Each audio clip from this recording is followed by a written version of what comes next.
भी थोड़ा सा कंफ्यूज होंगे आज। बीटीएसटी ट्रेड स्टार्ट करते हैं यहाँ पर। बीटीएसटी में प्रकाश सर क्या कैरी कर रहे हैं आप मंडे मॉर्निंग के लिए?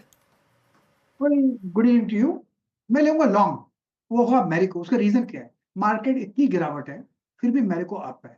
अगर मार्केट ऊपर रहा तो मेरे ख्याल से ऊपर रहना चाहिए। सेफ्टी मार्जिन हाई है, ट्रेड करा 1677 के आसपास, टॉप होगा 1672, ₹5।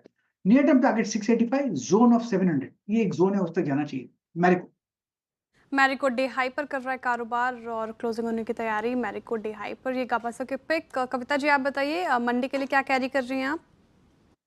सो श्रेया, लिटिल रिस्की बट मुझे लग रहा है बजाज फाइनेंस ने जिस तरीके से क्लोजिंग दिया है तो इसे एक ऑप्शन स्ट्रेटेजी के साथ आप लेकर जा सकते हैं। 8700 का कॉल आप बाय करें और 8800 का कॉल आप बाय करें, ऊपर 9000 का कॉल सेल कर सकते हैं। सो यहाँ आप हेज्ड रहेंगे। अदरवाइज मुझे लगता है मंडे मॉर्निंग ये अगर काउंटर अपने आज के दिन के हाई को निकालता है तो अपसाइड टारगेट 8900 9000 के लेवल की तरफ ये बढ़ सकता है। In that case stop loss maintain करना चाहिए 8690 का। सो आप 8690 के स्टॉप लॉस के साथ बजाज फाइनेंस पर एक बार ट्रेड करें। ओके, बजाज फाइनेंस से बात हुई। रचना जी आपका ट्रेड क्या रहेगा? जी, हम एम्फेसिस को शॉर्ट करेंगे फ्यूचर्स पे एंड 2240 के करीब है ये। अगर 2270 का एसएल इसमें सस्टेन होता है तो डाउन साइड पे हम 2200 का टारगेट लगा सकते हैं। एम्फेसिस डे लो पे क्लोज होने की तैयारी और ये शॉर्ट कॉल रचना जी की तरफ से आती हुई। राजेश सातपुते जी आप बताइए आप क्या कर रहे हैं सोमवार के लिए, बीटीएसटी या एसटीबीटी?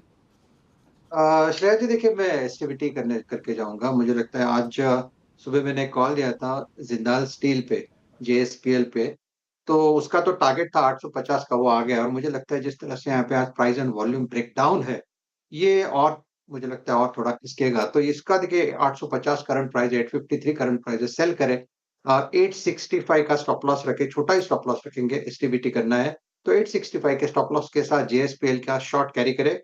मुझे लगता है इसका नेक्स्ट टारगेट होगा 820 से लेके 800। तो वीकनेस तो डेफिनेटली मेटल सेक्टर में है आज।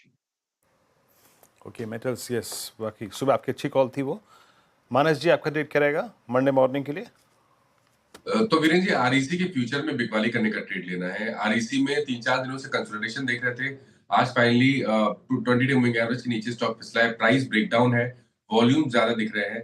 तो आरईसी के फ्यूचर में जो कि ₹404.40 के आसपास ट्रेड हो रहा है, उसमें ₹411 के स्टॉप लॉस से बिकवाली करने का ट्रेड लेना है और 390 रुपए के टारगेट सेट करना है। आरईसी फ्यूचर सेल आपने पिक किया है। राजेश अग्रवाल जी बताइए आप क्या पिक कर रहे हैं नेक्स्ट वीक के लिए या फिर शॉर्ट टर्म के लिए?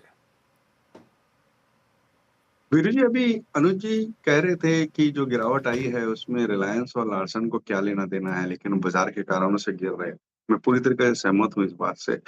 और सबसे बड़ी बात है कि जो बाजार में गिरावट आई है, जहां भी सपोर्ट आएगा या बाजार बाउंस बैक देगा तो उसमें सबसे बड़ा योगदान रिलायंस का रहेगा। उसके बिना ये बाजार चल नहीं पाएगा, चाहे वो शॉर्ट टर्म के लिए हो या मीडियम टर्म के लिए हो।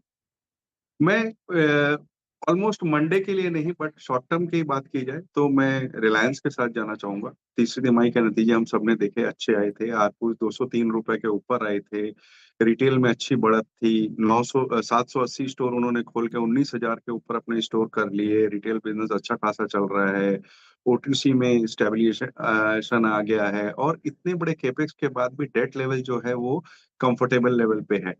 कॉर्पोरेट अनाउंसमेंट जो सबको इंतजार कर रहे हैं, रिलायंस या जियो टेलीकॉम का, आने वाले दिनों में वो कब आएगा पता नहीं, बट ये बात तो तय है कि वो आएगा। तो इस लेवल्स पे मुझे लगता है कि ये बहुत सेफ बेट है। आप शॉर्ट टर्म की ना सोचें, लॉन्ग टर्म की सोचें और इसमें खरीदारी करें। शॉर्ट टर्म में जब भी बाजार को सपोर्ट लेना होगा तो इसमें ये योगदान इसका रहेगा। तो वहां पे भी आपको, अगर आप शॉर्ट टर्म की सोच रहे हैं, तो 50 60 100 रुपए यहाँ से मिल जाएंगे। अदरवाइज मेरा ये मानना है कि इसमें कम से कम 1.5 से 2 साल की कॉल लेनी चाहिए और खरीदारी करनी चाहिए। रिलायंस पसंद आ रहा है राजेश अग्रवाल जी को। यहाँ पे लॉन्ग टर्म के लिहाज से बने रहने की सलाह है, लेकिन एक डिस्क्लेमर हमारी तरफ से, रिलायंस हमारी पेरेंट कंपनी है। कोई भी खरीद फरोख्त आपको करनी है तो अपने पर्सनल एडवाइजर की सलाह के साथ ही ऐसा करें। अब रिलायंस के